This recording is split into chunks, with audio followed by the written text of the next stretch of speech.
guys, magandang umaga po sa inyong lahat. Ako po si Saituan. Welcome back sa aking channel. Kumusta na po kayo? Sana ay nasa mabuti kayong kalagayan katulad to guys. So good morning, good morning. Unang-una, maraming salamat po sa inyo. So eto na nga guys. Mayroon na naman akong marites.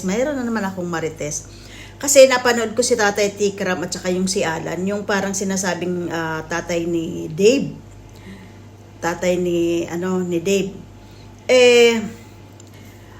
Nagbasa ako ng mga comment at halos lahat negative. Actually itong si Kuya Alan ay isa tong parang tatay ni Dave, pero hindi naman daw siya yung biological father nitong ni Cargador. Pero siya ang itinuturo nung nanay ni Dave na itong si Alan ang kanyang tatay. Pero kung naaalala nyo guys, siya nila Katikram, ano bang tawag doon? Yung chinek ba kung talagang ito ang tatay ni Dave, pero ang lumabas doon ay negative.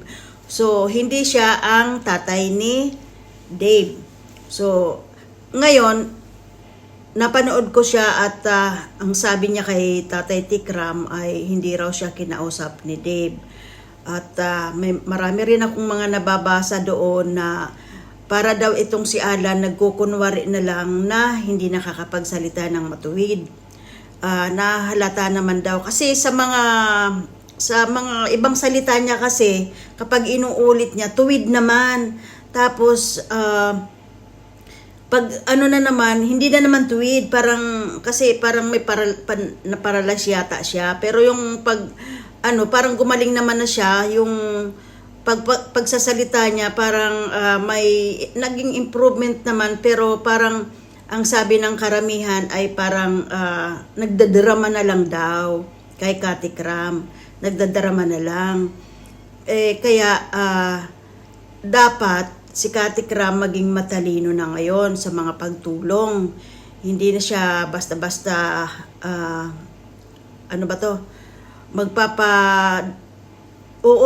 matulungin tayo. Minsan nadadala yung ating mga puso, pero sa mga pagkakamali, sa mga nararanasan natin na mga hindi naman dapat natatauhan din tayo. Dapat natututo tayo sa mga nakaraan, sa mga bagay-bagay na nakakasakit sa atin. Ayun. Nakakasakit sa atin. So kailangan matuto na rin si Tatay Tikram. Kasi natututo tayo kapag tayo ay nagkakamali. Kapag tayo ay nagsisisi, natututo rin tayo. Natututo tayo sa mga lahat ng nasasaktan tayo, di ba guys? Ako kasi ganun natututo ako lalo na kapag ako ay nasasaktan. So, ayun. Yun nga ang mga sabi ng mga komentor doon, ng mga netizens, parang nagdadrama na lang itong si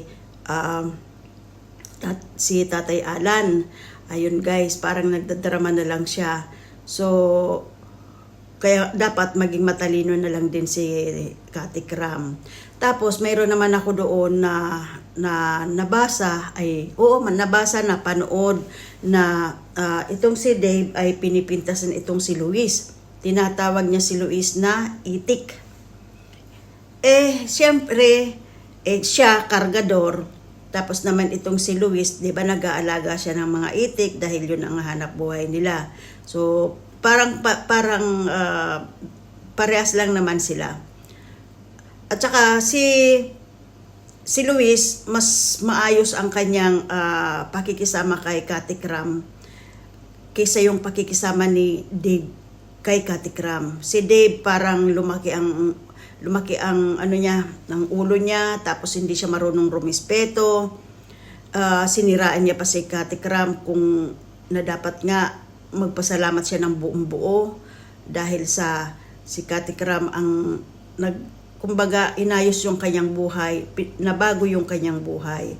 Pero yung ibinalik niya kay Katikram ay isang pangit, hindi maganda, hindi hindi siya pwedeng gayahin ng mga kabataan.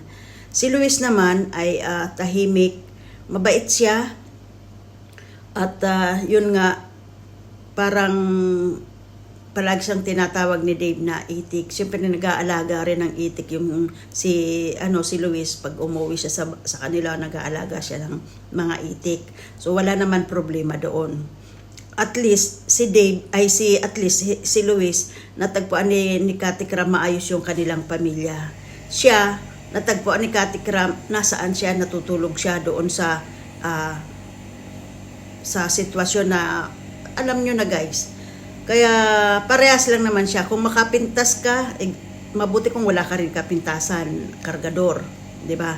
So mahirap kung ako sa iyo, Kati Kram, maging matalino ka na, maging mapanuri ka na.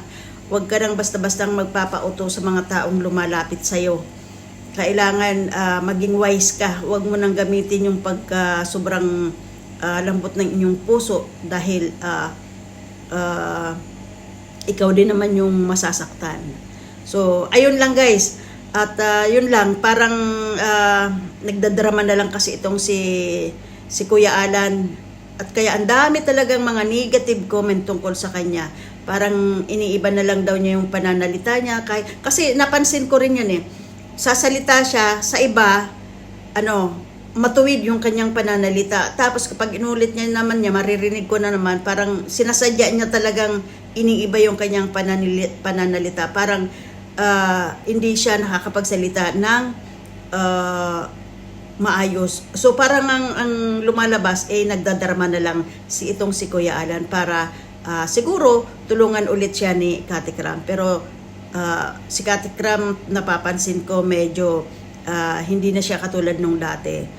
Parang so sana nga Kati Kram maging matalino ka sa pagtulong ng kapwa natin kasi minsan meron din mga taong umaabuso na rin. So maging matalino po tayo sa pagtulong ng kapwa natin. Oo, minsan kasi sa sobrang bait natin inaabuso na rin tayo. So yun lang guys, maraming salamat po sa inyong lahat. Sa mga hindi pa po nakakapag-subscribe sa aking channel, paki-subscribe nyo po, paki-suportahan nyo po, at pakipindot nyo po ang bell button para po updated po kayo sa mga videos na i-upload ko, para mayroon po tayong pagkukwentuhan. Magkukwento tayo pero iiwasan ko hanggat maaari, iiwasan ko yung hindi magandang mga yung gawa-gawa bang kwento. Hanggat maaari iiwasan ko yun dahil sa hindi nga naman talaga. Kahit ako naman, pag-usapan mo ko ng hindi tama, magagalit ako syempre. So ayun lang guys, maraming salamat po sa inyong lahat, at sana ay wala nang baha sa Pilipinas, sana wala nang bagyo, sana walang masaktan. Ingat po tayo mga kababayan ko. So see you on my next video guys, bye bye.